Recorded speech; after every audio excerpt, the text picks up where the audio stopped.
All right. All right. Well, here we go. I'm here with Jelena, and we've been working together about 3 months. So thank you very much for being here. Thank you so much for taking the time to answer some of these questions. So I think we can just dive right in. So, first off, what were your challenges and struggles prior to us working together? What internal, external struggles were you going through, and what did this mean in other aspects of your life? All right. There's like several questions there. So if I forget something, just, remind me.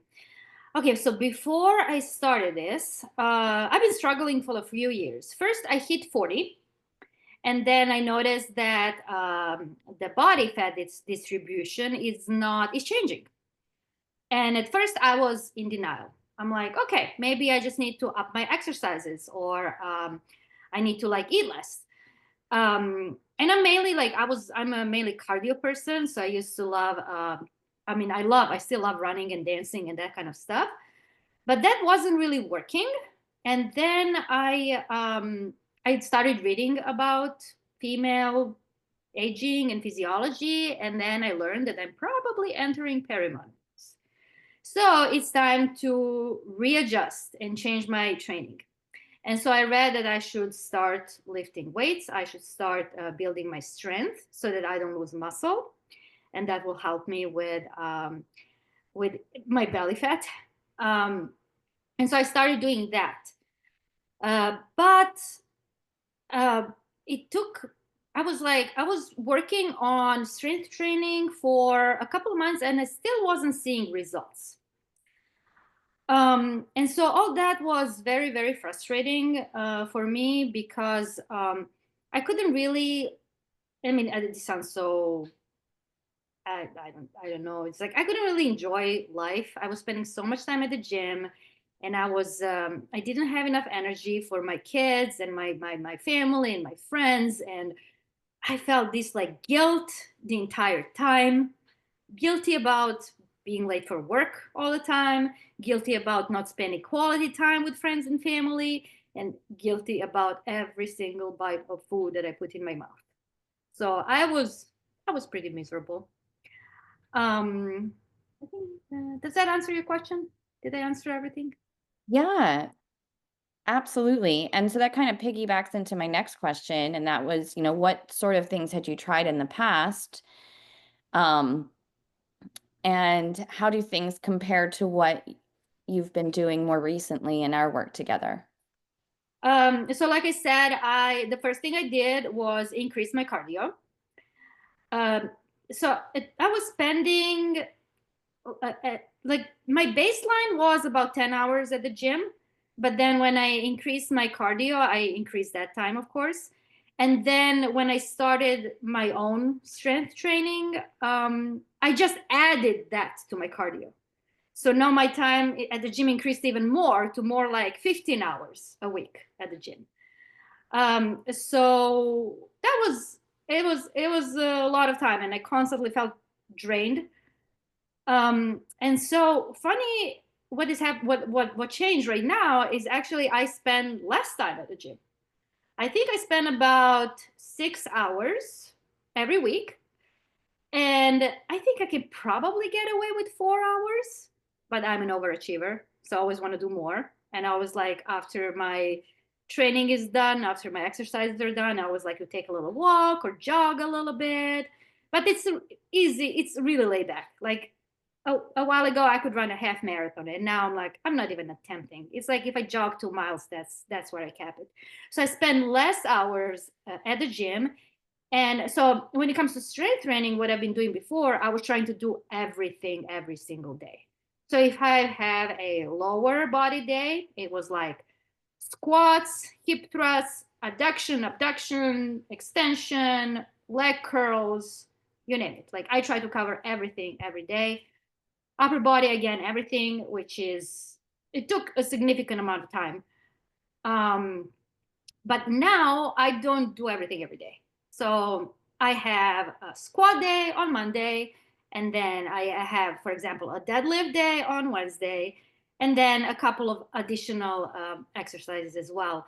But it's like the training is a lot more focused than what it has been in the past, which now saves me a bunch of money, a bunch of money. It saves me a bunch of time, and also I have more energy. Yeah, so it sounds like you're able to recover from those strength training exercises, which means you can push more in the gym when you do go, but then you also have the opportunity to rest and really grow a lot of muscle. Yeah, yeah. I guess you could put it that way. Yes. So, fast forward to where we are today, what results have you achieved? And how are you feeling now? What has this meant in other aspects of your life? Um, well, there is a I think okay. So my original goal when I first started this was to lose belly fat, right? Alisa, like you had one question for me. Well, you had a question, but I had one goal: lose belly fat, and I would trade my life to lose belly fat. And the funny thing is, I don't think I actually reached that goal quite yet. I think I wanted to lose like an inch, and maybe I lost half. But the crazy thing is, I don't care anymore. So now when I look at myself in the mirror, I feel like very balanced. And so before, like a few months ago, when I look at myself in the mirror, the most I could hope for was a look of a pregnant toothpick, like all skinny with the belly sticking out. And now I'm more proportional. So I'm pretty happy how I look. And also other people tell me that I look athletic and that my muscles are like bigger, and I definitely feel stronger. But I think the best thing is that I don't really care. I'm enjoying this journey. And eventually I am confident that I will lose that extra half inch. Um, but if I don't, it's okay. So along so I, when I under when I started this journey a couple of months ago, I had one goal, but I actually discovered something new that I needed more, and that is just a happier life. Yeah. And talk to me just a little bit too about how things have changed with your approach to food. Oh wow. Yes. Um, yeah. So when we first started this program, you told me like I don't eat enough, and I'm like, what? What do you mean I don't eat? I eat plenty, but no, I wasn't eating enough, and that was the most nerve-wracking thing for me, was to increase my calories. And I was resisting. I was resisting, and I was freaking out every other week. So what we did, we slowly, very slowly, we increased my calories. Like it was an average like 50 calories per week on average.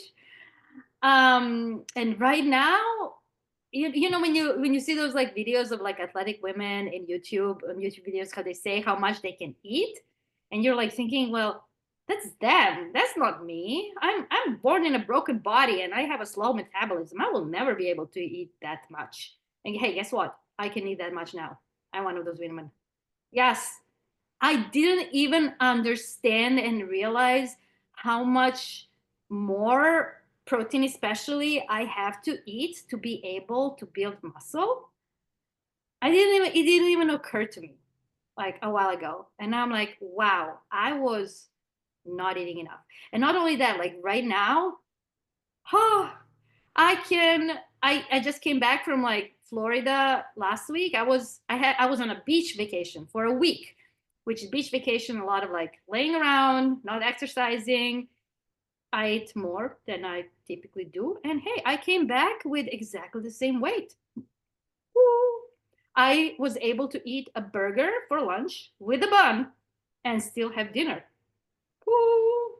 So anyway, I just want to say I was able to enjoy that vacation, and just like realizing how much I can eat and still, you know, have the same weight and feel great. That was just like whoa. I'm never, ever in my life, I thought I was going to reach that point. I'm so excited for you. And the pictures of you on the beach, you look just phenomenal and athletic and so happy. So then kind of piggybacking off of that, what would you say are the top revelations or action points that you would have for those looking to achieve the same results that you've obtained in such a short amount of time? Yeah, I can't believe that I will say this out loud. I want to say the first thing I want to say is trust the process and trust the professional. And I can't believe I'm saying that because I'm one of those people that doesn't trust anybody. Then I'm like, I can figure this out on my own. How hard can it be? All the information is out there. And yes, it's true. Everything is out there. And I already had all the information. And I had the motivation, I had determination, but I couldn't put all the pieces together. Um, and um, and I don't know. Yeah, so um, I guess my problem was that even though I tried, I still decided to stay in my comfort zone. And you, Alisa, you just very gently and consistently pushed me out of my comfort zone. um, and I appreciate it so much. And so that's like one thing. So just trust the process. The next thing is like I can believe how what our bodies are capable of. Like when I for example, I even when I decided to do strength training on my own, I didn't want to do deadlifts. Deadlifts were so intimidating for me, and so I was very nervous when I saw deadlifts in my first program. But then you were very kind to tell me that I can start with a Smith machine. And I was like, yes, because Smith machine is in a corner of our gym, and nobody actually looks there. Nobody ventures that way, so I could just look ridiculous and feel ridiculous. And I that is how I started. I started doing deadlifts, and right now my strength has increased so much that I can actually lift more than my own weight, which is like, whoa! I never thought I would be able to do this. And I guess the last thing is I don't. I knew I had to eat more protein to like build muscle, but I didn't actually know how much more protein I have to eat to build muscle. So I didn't really understand how nutrition is crucial for this process. Again, that was out of my comfort zone to eat more. And Elisa slowly, you slowly like change that. Like, okay, eat a little more this week, and now let's try if you eat a little more. And here we are right now. I think of it. Oh, and finally, just stay consistent. Don't give up. Because there are ups and downs. I was freaking out every so often. Sometimes I didn't sleep well. I didn't have energy, and I still made myself go to the gym. And I was okay if I couldn't complete my workout. I was okay if I had to use less weight. Um, and I was very gentle with myself on those days, but I still showed up and I stayed consistent. And finally, yeah, the results happen. You have been you have been such an amazing person to work with. I have enjoyed every step of this journey. So I think then as a final question, if someone had been seeing all the results that you and other people are achieving, but maybe had some seeds of doubt before joining a program like this, what would you say to that person? Ha! Um, just do it. Just do it. Whatever doubts you have, just set them aside. Just try it. Just go for it. Because what do you have to lose? What is the worst thing that can happen? And I can already tell that some people out there might be saying like, well, I might lose some money. right? Okay, yes, this does cost some money. But and I'm an average person with an average salary, and so I had to make a choice, like how I'm going to channel my money this year. For example, I try to save enough money so that I can go to Europe twice a year, because I'm from Europe. It means a lot to me to visit my family and friends. But this year, I decided I was going to Europe once, and that is how. Okay, so I'm gonna make this sacrifice this year. This is how I'm gonna spend my money, and also, like, instead of eating out, I if I want to see my friends, I would suggest to pack a lunch and sit at the park. Look, it's spring right now. The weather is beautiful. Summer is starting. There's so many parks where we can just like bring our own lunch and eat, or get together at a house instead of like going out. Well, not all the time, but sometimes, right? And also, I decided I wasn't going to buy that dress because I already have a lot of dresses, and I'm not going to buy the new pair of shoes this year, only this summer. So these trade-offs are only temporary. Next year, well, even like this summer, I'm going back to Europe. But next, in 6 months from now or next year, I'm going to go back to my normal activities and normal spending, and but I'm going to be much happier.